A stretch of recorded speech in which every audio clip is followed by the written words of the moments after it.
중아, 우리 각자의 자리에서 예배를 드리기 위해 유튜브로 모인 여러분들을 환영해요. 오늘 전사님이 준비한 말씀의 제목은 우리의 결심이라는 제목이에요. 우리의 결심.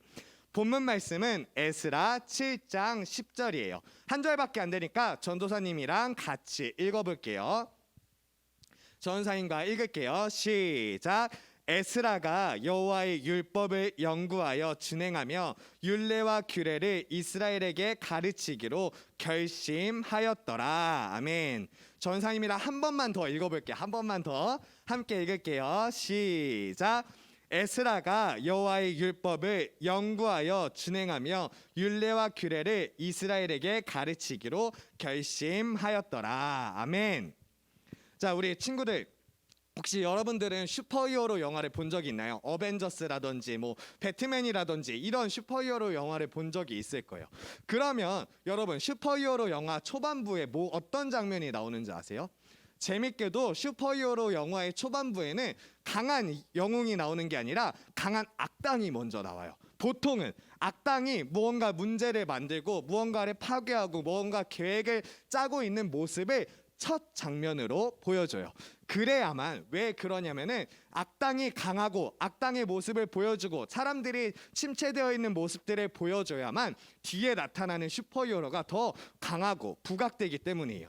그래서 영화나 이런 매체들에서는 슈퍼히어로를 먼저 더 멋있게 보여주기 위해서 첫 장면에 항상 약하고 지쳐있는 모습들을 보여주고 있어요. 자, 오늘 본문 말씀 에스라도 어떻게 보면은 그런 슈퍼히어로의 전형적인 그 모습을 갖고 있어요. 오늘 본문은 7장 본문을 갖고 왔는데 7장 이전에 1장부터 6장까지는 그 이스라엘 백성에 대해서 이야기를 하고 있어요. 그런데 이때의 상황이 어떤 상황이었냐면, 이때 당시에는 포로기, 그러니까 이스라엘 사람들이 다른 나라에 끌려가가지고 포로로 살아가고 있던 시기였어요. 그런데 이 그냥 포로기가 아니라 이스라엘 사람들이 3번에 걸쳐서 그 예루살렘으로 다시 돌아오는데, 첫 번째 사람들이 그 바벨론에서 예루살렘으로 돌아가고 난 이후에 이야기를 이야기하고 있어요. 그러니까 몇십 년 동안 바벨론에서 살고 있다가 100년 넘게 바벨론에서 살고 포로로 살고 있다가 첫 번째로 예루살렘으로 사람들이 돌아갔어요. 그런데 이 사람들이 첫 번째 한 것이 무엇이었냐면은 제일 먼저 돌아가서 한 것이 성전을 건축했어요. 왜 그랬냐면은 이스라엘이 나라가 망할 때에 외부 나라 사람들이 쳐들어와서 이 예루살렘 성전을 다 무너뜨려 버린 거예요. 그게 이스라엘 사람들에게 큰 충격으로 남아 있었어요. 그래서 우리가 예루살렘으로 돌아가면 꼭 성전을 지어야지. 근데 꼭 성전을 지어야지 라고만 하면 좋았을 텐데, 이렇게 생각했어요. 성전을 지으면 하나님께서 우리에게 정치적으로도 경제적으로도 큰 힘을 주실 거야. 그러니까 성전을 먼저 짓자. 이렇게 이스라엘 사람들이 생각했던 것 같아요. 그래서 성전을 먼저 지은 이야기가 나와요. 그런데 문제는 성전을 다 짓고 나서 이스라엘 사람들이 사회적으로도 경제적으로도 정치적으로도 큰 힘을 갖지 못하게 돼요. 그러니까 사람들이 어떻게 생각했을까요? 사람들은 자신들에게 풍요로운 삶이 있을 것이라고 생각했는데, 하나님께서 풍요로운 삶을 허락해주지 않으시자 하나님과의 관계가 무너지게 된 거예요. 그래서 이스라엘 백성들이 하나님을 찾기보다는 그냥 불평하기를 더 많이 했었어요. 그렇게 하나님과의 관계가 무너지니까 어떤 일이 생겼냐면은, 처음에 예루살렘으로 같이 왔던 이스라엘 사람들이 얼마나 끈끈하고 친했겠어요. 이 사람들이 어떻게 했냐면 서로 싸우기 시작한 거예요. 서로에게 거짓을 말하기도 하고 서로 다툼이 생겨나기 시작했어요. 이러한 이스라엘의 문제가 발생하게 된 것이에요. 이렇게 1장부터 6장까지 이야기가 나와요. 그리고 7장부터 에스라, 이제 주인공이 등장하기 시작하는 것이죠. 그래서 시작할 때 에스라의 족보에 대해서 이야기를 해요. 에스라는 누구의 자녀 누구의 자녀 누구의 자녀에서 에스라다, 이렇게 이야기를 하고 에스라가 등장을 해요. 그런데 에스라는 어디에 있는 사람이었냐면은 예루살렘에 가 있는 사람이 아니라 아직 그 포로기 나라 포로 생활을 하고 있는 사람이었어요. 그래서 이 에스라가 두 번째로, 첫 번째, 두 번째, 세 번째로 예루살렘으로 돌아간다 그랬잖아요. 두 번째로 이스라엘 사람들을 데리고서 예루살렘으로 향하는 이야기가 에스라에 적혀져 있어요. 그런데 전사님이 봤을 때 에스라는 준비된 사람이었어요. 마치 슈퍼히어로 영화에서 그 악당들을 이겨내게 준비되어 있는 그런 힘이 있고 능력이 있는 사람처럼 에스라는 그 이스라엘 백성들이 하나님께로 돌아오게 하기 위하여서 준비된 사람이었어요. 왜 그러냐면은 에스라를 성경에 뭐라고 하냐면 학자라고 이야기를 하고 있어요. 학자. 우리가 생각하기에 학자는 뭐 교수님이나 선생님 이런 생각을 할 수 있지만 그때 당시에 바빌로니아라는 나라에서 포로로 살고 있었거든요. 그 바빌로니아에서 학자는 굉장히 높은 지위를 이야기를 하고 있어요. 그래서 에스라의 어떤 이야기도 나오냐면 왕이 에스라에게 편지를 보낸 이야기를 이렇게 비춰봤을 때 에스라가 그 나라에서도 굉장히 좋은 위치, 높은 위치에서 성실하게 살아가는 사람이었다는 것을 알 수가 있어요. 그런데 두 번째로 또 에스라의 특징이 있어요. 두 번째로 에스라의 특징이 무엇이냐면 율법을 연구하는 사람이었고 율법 학자라고 이야기를 하고 있어요. 그러니까 하나님 말씀에도 준비가 되어 있고 세상적으로도 인정을 받는 에스라라는 사람이 있어요.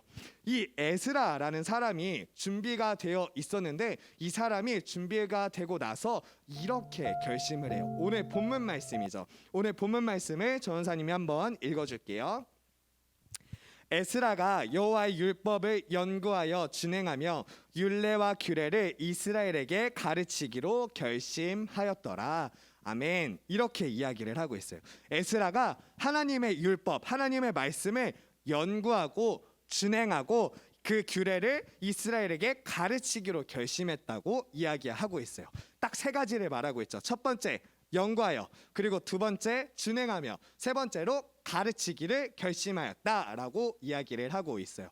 이 세 가지가 지금 이 코로나 시대를 살아가고 있는 우리들이 꼭 기억해야 하는 것이라고 전사님은 생각해요. 자, 첫 번째, 우리는 말씀을 연구하고 말씀을 읽기를 노력해야 돼요.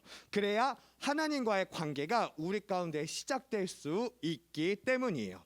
자, 우리 그리스도인들 그리고 우리 교회라는 공동체는 하나님과의 관계가 이어져 있는 사람들의 모임이에요.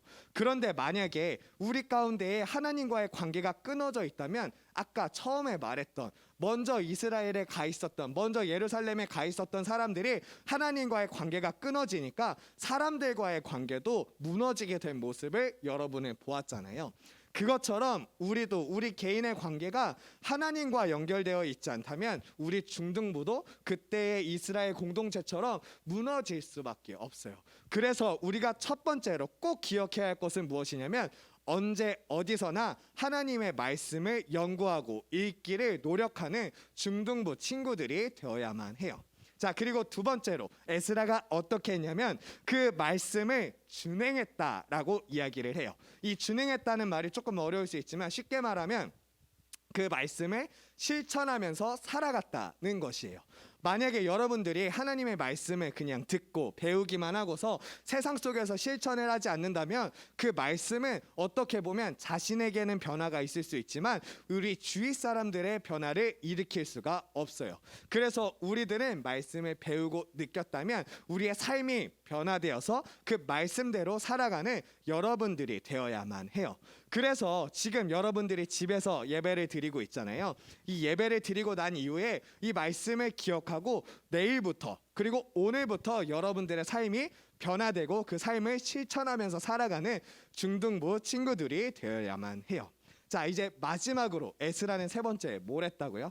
세 번째로는 이스라엘에게 가르치기로 결심하였다고 이야기하고 있어요. 자, 우리 그리스도인들 그리고 하나님을 따르는 사람들은 자기가 하나님의 말씀을 읽고 자기 삶만 변화시키는 것이 아니라 나만 변화시키는 것이 아니라 우리 주변 사람들을 변화시킬 수 있는 사람들이어야만 해요. 그냥 나만 좋다고, 나만 하나님 만나서 좋고 그냥 나만 하나님의 뜻대로 살아가는 것이 아니라 내 주변에 있는 친구들에게 하나님을 소개하고 함께 그렇게 살아보자고 이야기하는 삶을 살아갈 수가 있어야 돼요. 그래서 우리 그리스도인들 그리고 중등부 친구들은 그냥 나만 하나님께 쫓아서 살아가는 것이 아니라 우리 옆 사람들에게 하나님을 전하기도 하고 하나님의 뜻이 무엇인지를 함께 나누는 여러분들이 되어야만 해요. 자, 오늘 전사님이 에스라의 말씀을 준비했어요. 왜 에스라의 말씀을 준비했냐면 에스라는 그 침체되어 있는 이스라엘 공동체에 준비되어 있는 사람이었어요. 그런데 전사님이 이 말씀을 묵상하면서 말씀을 준비하면서 한 가지 생각이 들었어요. 우리의 지금 살고 있는 시대가 이 먼저 갔었던 예루살렘에 먼저 갔었던 첫 번째 공동체들처럼 많이 침체되어 있는 것 같아요. 여기저기 교회에 대한 안 좋은 이야기들이 올라오고 있어요. 그리고 막 여러분들 가운데도 실망하는 마음이 있을 수도 있을 거예요. 하지만 우리가 에스라처럼 준비되어 있는 사람이었으면 좋겠어요. 이 힘듦 속에서도 하나님을 나타내는 여러분이 되었으면 좋겠고 이 고난이 기회로 삼는 여러분들이 되었으면 좋겠어요. 그렇게 준비되려면 에스라가 있었던 세 가지를 꼭 기억해야만 해요. 첫 번째로 말씀을 연구하고, 두 번째로 그 말씀을 준행하고, 세 번째로 그 말씀을 가르치려는 결심이 에스라에게는 있었어요. 오늘 우리도 결심을 했으면 좋겠어요. 내가 하나님의 말씀을 열심히 읽고 하나님의 말씀을 연구하고, 그리고 두 번째로 내가 하나님의 그 말씀대로 살아가고, 마지막으로 세 번째로 하나님의 그 말씀을 사람들에게 가르치며 살아가는 중등부 친구들이 되었으면 좋겠고, 그 결심을 하는 지금 이 시간이 되었으면 좋겠어요. 전사님이 말씀을 마치면서 기도하시겠습니다. 사랑의 하나님 아버지, 감사합니다. 우리가 하나님의 뜻을 알게 하시고 하나님의 백성으로 살아가게 해주심에 감사드립니다.